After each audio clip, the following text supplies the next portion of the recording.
What I'm going to be doing in this episode is to be talking through 3 areas that I think that the current crisis is going to and potentially is already impacting on pupil recruitment and also pupil retention within private schools. Welcome to the Independent School Podcast. Thinking and acting strategically is the key to both securing the future of your school and helping to build a more equal and just world. My name's Juliette Corbett. I'm a consultant, speaker and facilitator specialising in helping independent schools.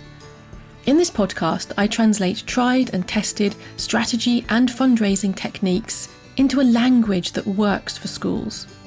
So if you're a senior leader in a private school and you want your daily work to feel less exhausting and more strategic, and if you want once more to feel the joy of making the world a better place through education, then you're in the right place. Welcome, and let's get started on this week's episode. Hello, and welcome to this 3rd special episode in our little mini-series about the impact of the invasion of Ukraine. So, this time we're going to be talking about pupil recruitment, and there needs to be a massive disclaimer at the beginning of this podcast. It feels slightly awkward, I'll be completely honest with you, talking about how independent schools should be protecting their pupil recruitment. We're talking very much around sort of business models and economics, and there is a massive risk in doing this that it feels completely detached from the human suffering that we're seeing. So I've been thinking long and hard about this. I feel that it is important for us to be talking about the way that schools, independent schools, are protecting their future, because we are hoping that these schools, your schools, will be around for generations to have a positive social impact on our societies through bursaries, through partnerships, with the impact that our pupils go on to have positive impact on society. So I do feel that there is a place for this conversation in the current crisis. However, there's a big however, we have to recognise that people always come first. So what I'm talking about today is some things that you can start thinking about, things that you can start acting on. But I know that you are already putting the people in your community who are directly affected because they have family in the areas that are actually affected by the war physically. You have pupils, I'm sure, who are concerned about the situation that's affecting their mental well-being. You have alumni potentially who are impacted. All of that work, including fundraising for charities which are directly helping those people who are affected in Ukraine and in the surrounding countries, that has to come first. I'm kind of assuming that goes without saying, but I have to say it here because otherwise I feel awkward talking too much about pupil recruitment and business model type discussions. So we have to recognise that first.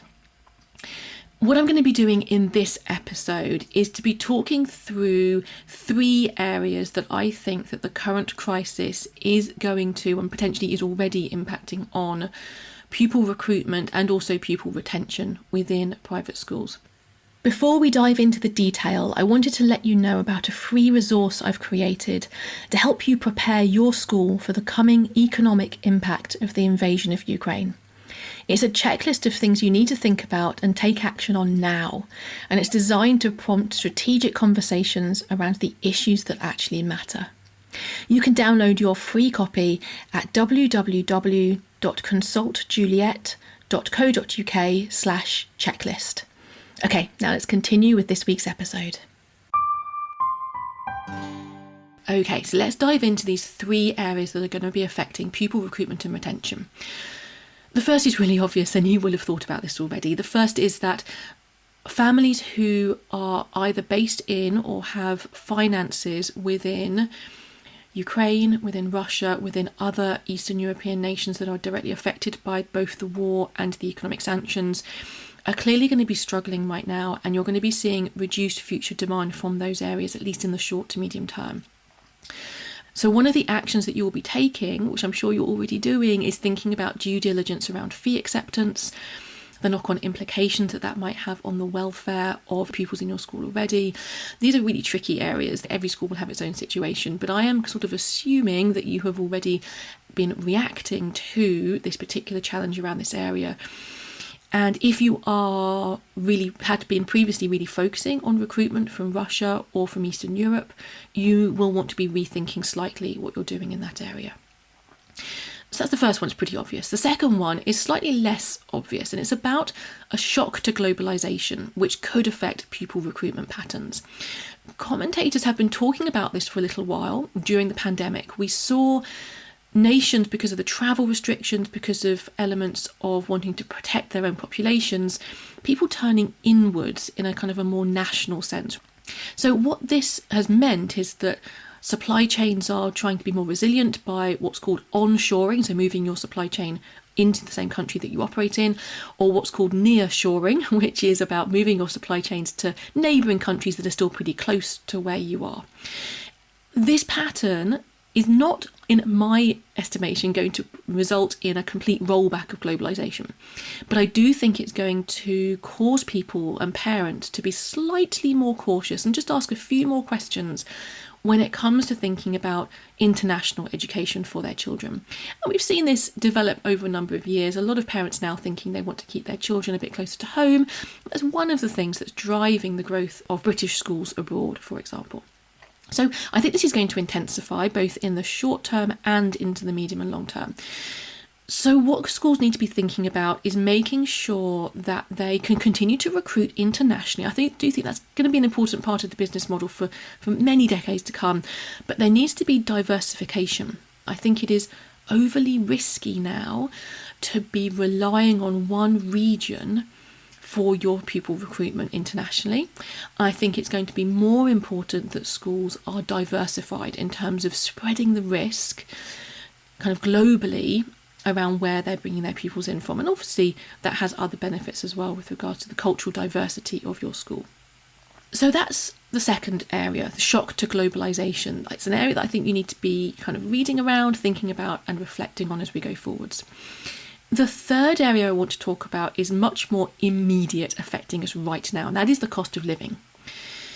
So because of economic sanctions, on top of post-pandemic economic recovery, we're seeing costs increase across the board in Western economies.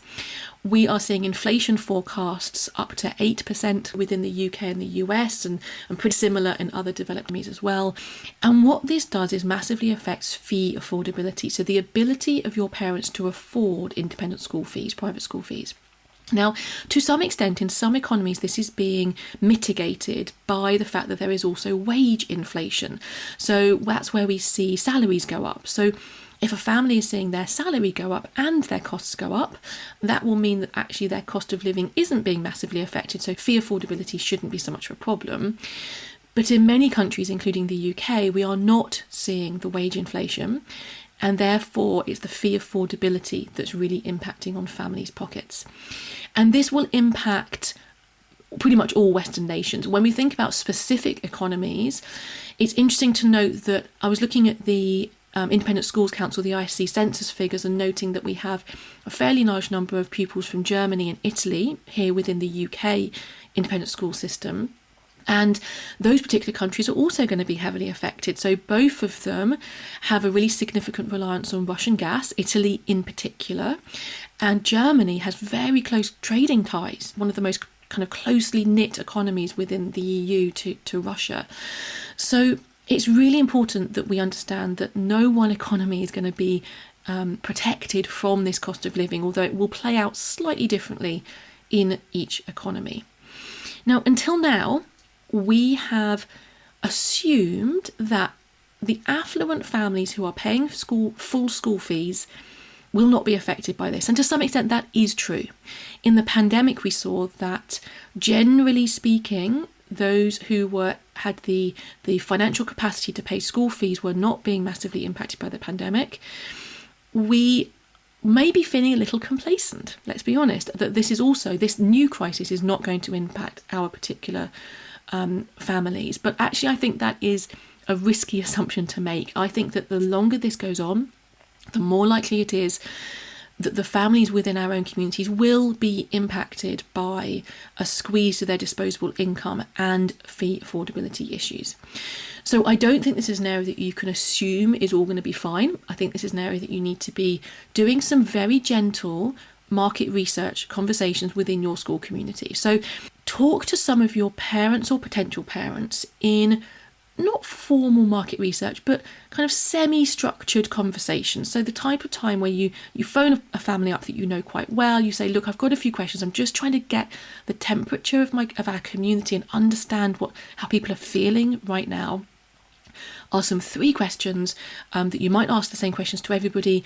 It's not going to be statistically significant research, but it is going to give you a sense of how people are feeling. And the questions that you can ask are around, are you feeling more stretched now to pay school fees than you were last year or perhaps pre-pandemic? Questions around, how are your decisions affected by economic uncertainty? And this is a really important question to be asking prospective parents. So maybe those parents who have just accepted to join your school, talk to them about to what extent economic uncertainty played into their decision making. And also give those a call, those families who inquired with you but then didn't decide to come to you, just as you should be doing some market research calls to those anyway to understand what it was about your school that didn't quite fit for them. Talking to them about what's the impact of economic uncertainty having on your decision making right now. Now, if as a result of those conversations you become concerned about your financial position as a school, you need to be thinking with really fresh eyes about how you position your school brand in the marketplace. And that might be to reposition yourself to be attracting families who are less concerned about fee affordability or economic uncertainty. It might be overcoming people's fears and objections and worries about these economic uncertainty in some of your one-to-one conversations with prospective parents. You want to be thinking very carefully about your cost control and your fee increases, and we'll be talking about that in a future episode as well. So I don't have any hard and fast rules for what you should be doing right now, but I do think that you should be considering these 3 areas. So the impact directly on Ukraine and Russia and the Eastern European economies and how much that's going to impact on your school. The impact of a shock to globalization and your view on whether that's going to continue and therefore whether you need to be diversifying more into international markets. And your understanding of the cost of living and its impact on fee affordability and economic uncertainty within your prospective and current parents. Once you've done the thinking, then you can create the actions that you're going to take to go forwards. So that's it for this time. Look forward to talking to you next time. Thanks for listening to the Independent School Podcast, the podcast that helps senior leaders in private schools to think and act more strategically, both because they want to secure the future of their school and because they want to help build a more equal and just world. You can listen in everywhere that podcasts are available. And if you want to catch up on previous episodes or follow any of the links that I've mentioned today, just head over to www.consultjuliet.co.uk/podcast.